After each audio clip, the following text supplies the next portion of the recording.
This next match review comes to us from CrookedSnapdragon22, which is a heck of a name altogether, all in a row. This match review E rather, only has 200 hours in the game of Dead by Daylight.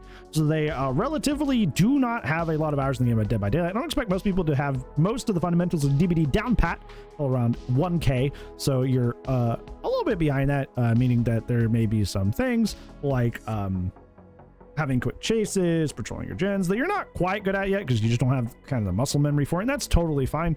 That's why I ask people to include their hours, so I can, you know, be a little kinder about advice based on what you should or should not know at your current journey in DBD.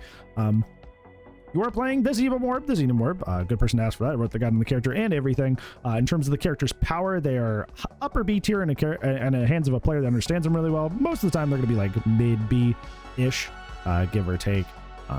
They are very, very good with map pressure and also chase, but the flame turrets can be really, really frustrating to deal with, especially if you're facing a team that knows how to deal with them. You are playing on Eerie Crows, though, which is one of the worst killer maps in the game, and that also stretches over to Xenomorph as well. Xenomorph has some cool matchups where a lot of the worst maps in the game aren't bad for them, like Gideon's or Garden of Joy actually aren't too bad on them. But Eerie Crows is definitely still one of their worst maps. So that is 100% working against you. Let's take a look at your add-ons and your perks. All right, taking a look at your add-ons and your perks. So your add-ons are fine. You're running Molten Skin, which is after somebody places a flame turret, they are exhausted for 30 seconds. Very, very good anti-exhaustion anti-exhaustion add-on now after it got its recent buff. Zero Rations is a good learning add-on for Xenomorph and pairs well with a lot of other add-ons like Molten Skin, for example, because it allows you to see turrets while you're in the tunnels. And a little bit after as well. That way you can pre-plan how to deal with turrets, see where people are placing them for macro game, and that sort of thing. Your build is all over the place. Your perks definitely need some work. I know you're in the Blood Moon event, so you can't necessarily run a great deal of slowdown, because it just doesn't work on the Blood Moon gens. But this build, even if you were running something that was trying to avoid that, doesn't seem to have any cohesion to it basically whatsoever. Hysteria is not a good pick on Xenomorph because Oblivious as a status effect doesn't really work well on Xenomorph, because if you do not notice, the flame turrets on the motion sensors that are in the flame turrets apply for 41 meters. So regardless if you're undetectable, regardless if the survivor's oblivious, regardless of if your terrorist is shrunk or transferred to something else, the motion sensors in the flame turrets will track you for 41 meters, whether you are top side or in the tunnels, regardless. So especially a not so great oblivious perk like Hysteria, like this is just not a good pick in general. Superior Anatomy, it makes sense on Xenomorph, but is mostly used to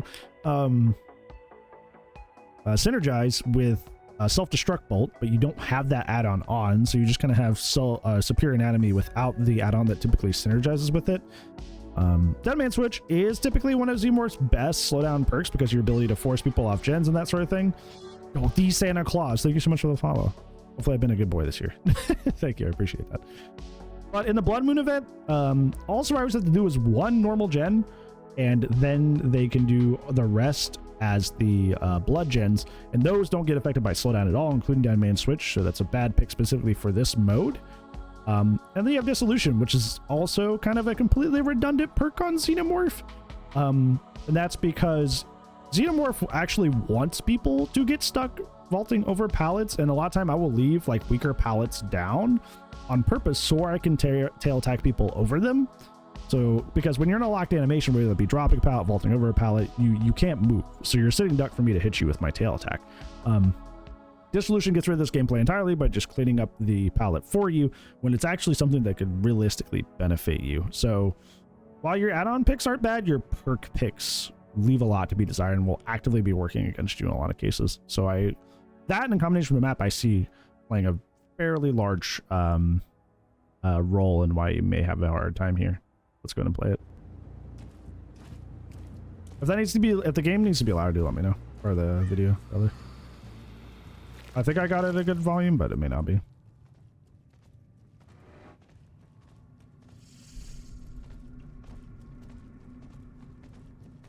Okay, you're in your tunnel right away. You're trying to find somebody, which you do.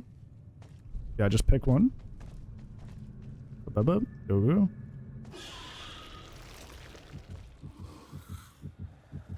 Okay, you find somebody basically right away. Good job. Clean up that turret real quick. Oh, you missed. That's rough. You could have just M1'd that. You could have just used your basic attack to destroy that.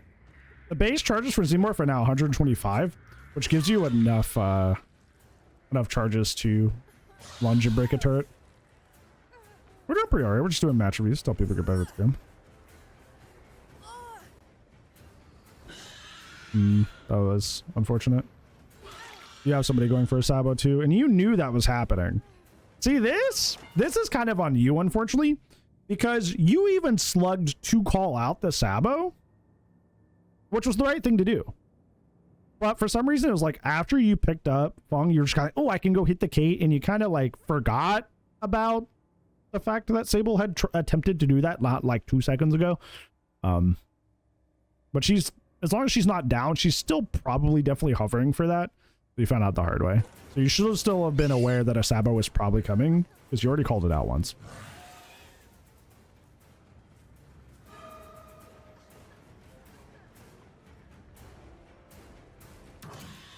Okay, so you're going to get a lot of blood points there for kicking that, but you're also going to lose a lot of distance in this chase, which is not ideal.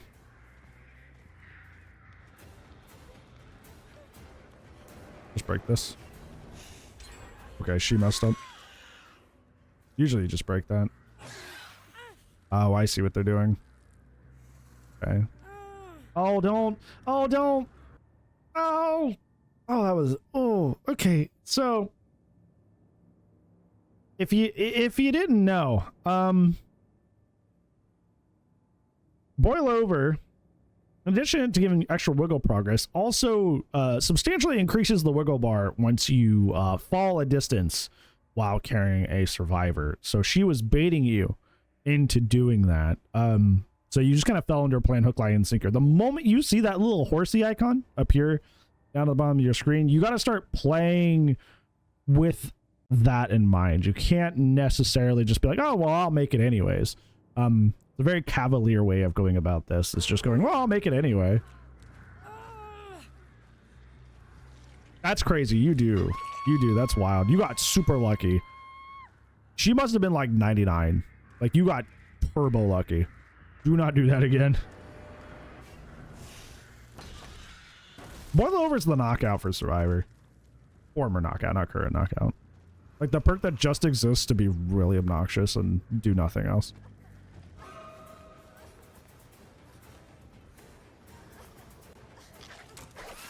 There you go. You get the tail attack.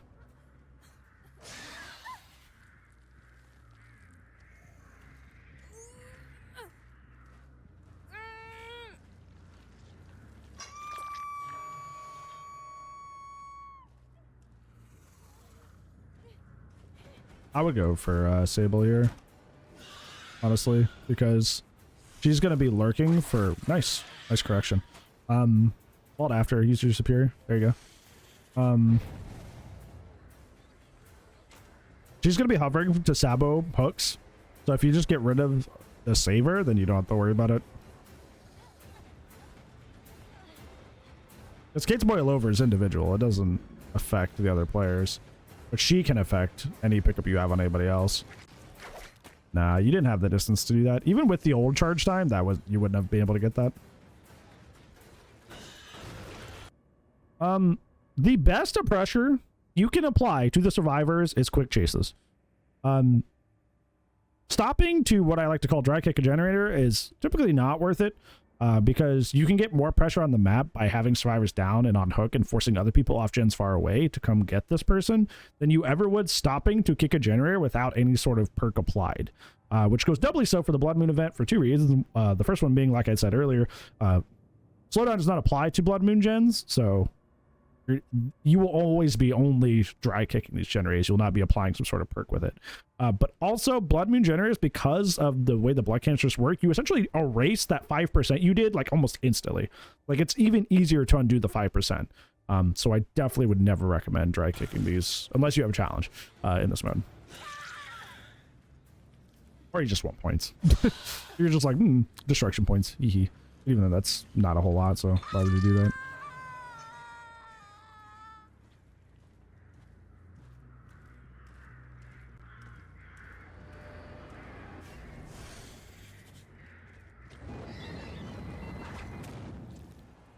Well, I'm not sure why you're missing those, because that's the second time it's happened. Because you're doing the right thing by, I didn't realize the turret was there, and then you're going for the tail attack. But it's just like you're aiming like extremely low for some reason, and I don't know why. When you're taking a look at like the Xenomorph, right, and you're aiming the tail attack. Let's look at this again. Hold on.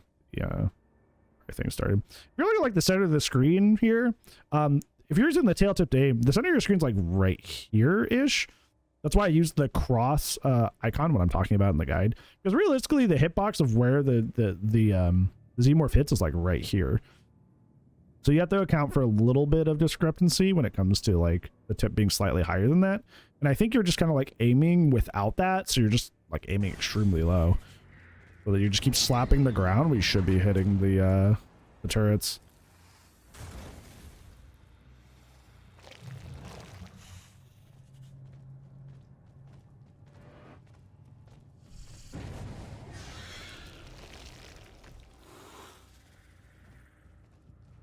You saw them over there to your right.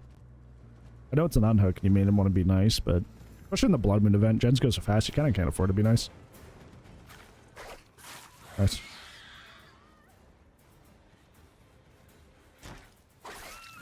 Easy clean, 2-tap. Put her on the hook. Put her up. Put her up. If she tries to sabo this, she's going to be putting herself in a bad position, so it's kind of like a win-win for you. Now I'd stick on that Sable. Go find her so she can't interrupt any more of your stuff. Yeah, you will eventually learn to stop like relying so much on dry kicking to solve your situations. It's not that crazy. But I think it's one of those things, especially more early on. Yeah, stick on the Sable. Where you need to, you think that it does more than it does, you know? There's these kind of spicy situations. I'm sensing a DS coming. She's probably at like a 50-second DS and about to make you upset. No, really. How does this match go poorly for you? You're doing very well so far. There's been some minor issues, but thanks to this Blood Moon event. Blood Moon event you can play perfectly, and it's just like, haha, Blood Moon event. Haha, blood gens go faster. I think you falling for this like hook, line, and sinker every time is probably going to be what potentially puts you in that bad situation.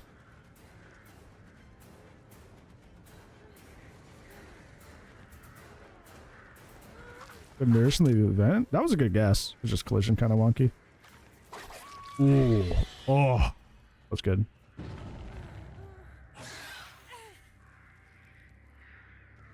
I think that's why people are, I don't know. Do you just not know that blood oil? Blood oil. Do you not know that boil over does that? Because you just gotta like tank that. Like you don't even try to avoid it. You just tank that every time. At 200 hours, you may not know all the perks. You're just taking that drop percentile every single time you do this. It's gonna cause you to probably have her wiggle out here, especially if you're taking her all the way over there. Yeah. Yeah, you keep falling for this. Yeah, especially carrying her that far. That's wild. You cannot do that. Go for Sable. No, you're not going to go for Sable. You're going to go for Fung. Yo, strong power drop.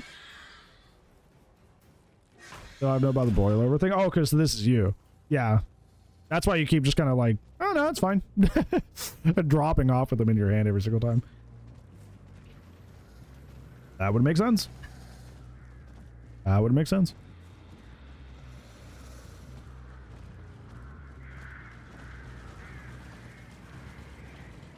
Yeah, you should have went after Sable here. She's the one you have the most pressure on. Hey, you caught her not up top in the the area itself. Good. I like the choice not to hook her, because it's just like, you don't have any hook progress on her so far. And that's why it's one of Xenomorph's worst maps.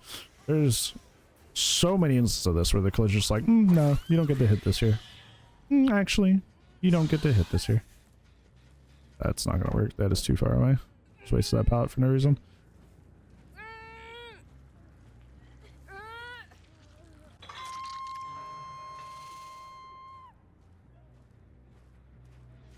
Ideally, you need to find Sable. By 2 gens in DBD, you typically need somebody dead. Was she right there?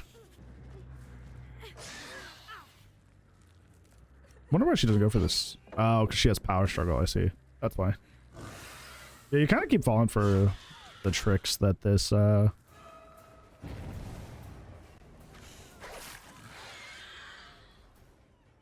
Kate keeps making you fall for here.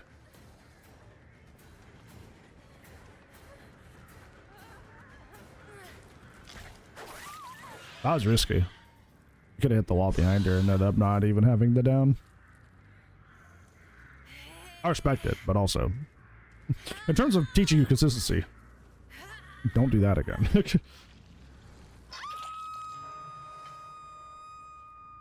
Used to think it was bad because it made your terrorists larger.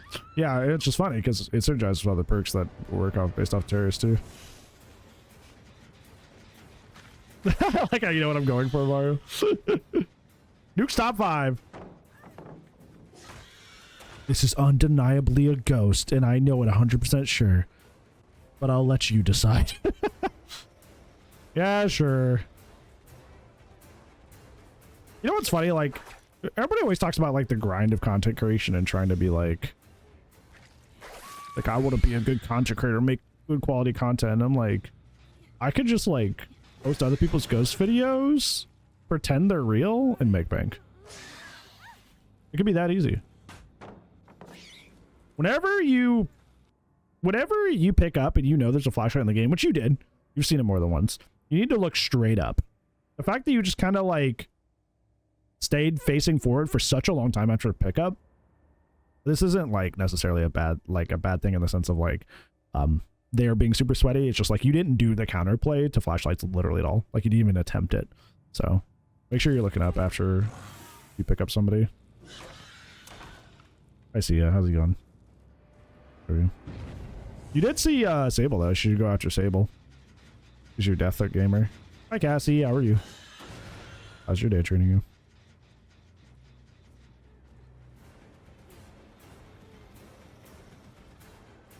But you're going out there, Kate. Good correction. Be careful, she can't even get this off of the basement stairs. Okay, you didn't fall good. Had some burgers? Burger sounds good.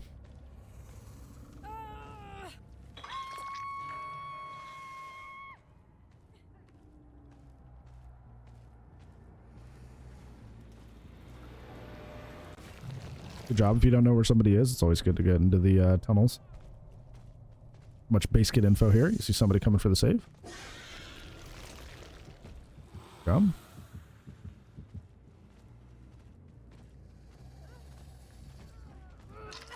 Let's Sable, let's go. You're a death threat gamer. You should have got her out a long time ago. That's another one of the things that's really hurting you this game. Is that like, that was smart for her to take that hit for her. Here, there you go. Yeah, keep on Sable, because Kate may have DS. Be pretty rough at this point. Why did you keep looking at her for so long? You lost so much distance on this chase. I turn around and watching her instead of just following Sable. Imagine if this Sable was dead a gen ago. Like how much pressure you would have. Because you can't even say you didn't know where she was, because she's the one that attempted the pallet save you. This was entirely on you.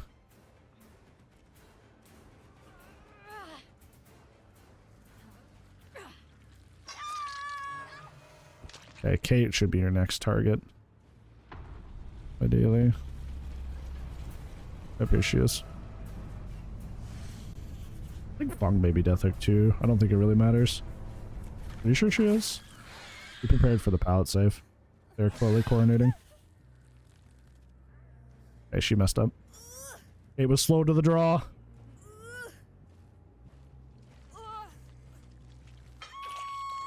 Yeah, she was. I was correct. Now, Kate, you get Kate, get your 3K. You play for Hatch with Bukela. Assuming this person doesn't have Addy, which they do not.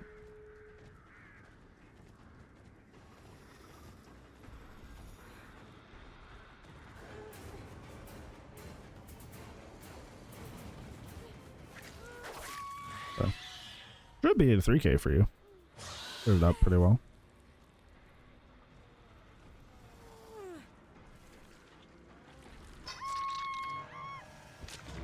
Yep. There you go.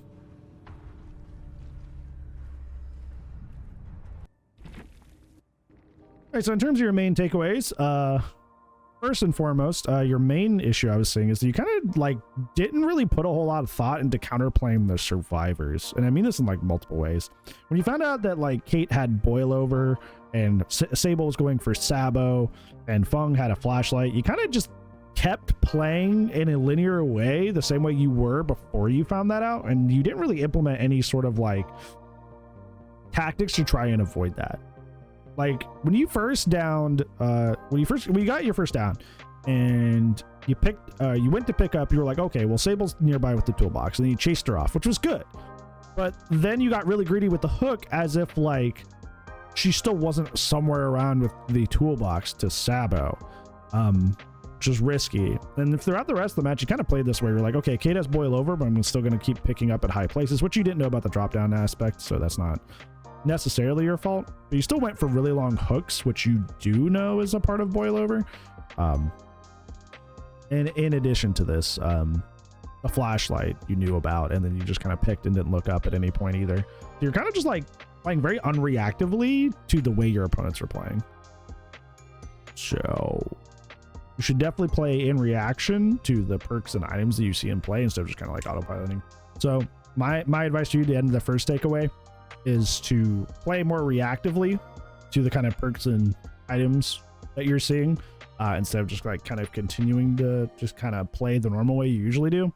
You did it right at first to chase off Sable when it was clear she was going for a Sabo, but for the rest of the match you didn't really play into account that like maybe a Sabo was coming, maybe a flashlight is coming, maybe she's trying to get value out of boil over. Kind of didn't think about that at any point. So like, yeah, that's you need to play in a way that reacts to the play styles and items and perks of your players that you're facing. Second main takeaway, and I know like you just said, it's like you don't have a lot of characters prestige. You really should be running perks that synergize with your character. You could say like, oh, I don't have a lot of people with prestige, but it's like there's a lot of like really good perks that are on like the general characters that are actually like really good for the Blood Moon event on Zenith, particularly like Brutal, like Agitation, stuff like that. Things that don't clash with your base kit. Most of these either clash with your base kit or clash with the Blood Moon event. So essentially 3 of these perks besides Superior Anatomy, all of the 3 others either clash with your kit or clash with the event. So you're not going to get much success out of here or out of this your matches during the Blood Moon event by running these 3 perks. So I would make sure I would get rid of these because these were basically not helping you at all the entire game. And I would never tell somebody to run like 1 perk into a match. I would recommend that like you run 3 other perks that you will get some sort of value out of. Third, the thing that kind of like made this match really, really close that some of the people were pointing out is that you were kind of like playing like extremely nice. Not even just saying that, oh, you just weren't tunneling, but like you weren't even like back-to-back hooking people really, where you would like hook one person, go back to the last person you hooked to go back. You were specifically like trying to get almost like 2 hooks on everybody before you killed them, which is like, it's very nice, but it's why a lot of your matches will be super close. Like I kept saying, like it was smart for you to go after Sable fairly early on because you had her death hook fairly early on. She was second hook fairly early on, but for like 3 gens you kind of just let her chill and hang out, and that came back to haunt you a bit, whereas you had her sacrificed far earlier in the match. you could have snowballed into the game far quicker. That way it wouldn't have been down to the wire like it was. So make sure if you get somebody to death hook or close to it to kind of keep on them. Make sure you get them sacrificed out, because I noticed you spend a lot of time stopping to kick generators, but the best pressure you have in DBD is a sacrifice survivor. The 3v1, the 2v1, then the 1v1. That's the best pressure you can have as killer. So don't prioritize like leaving chase to kick a gen, or okay, well, I don't want to chase that person, they just got off hook. Like, that's the best pressure that you have. So make sure you're getting your death hook gamers out. Keep on them.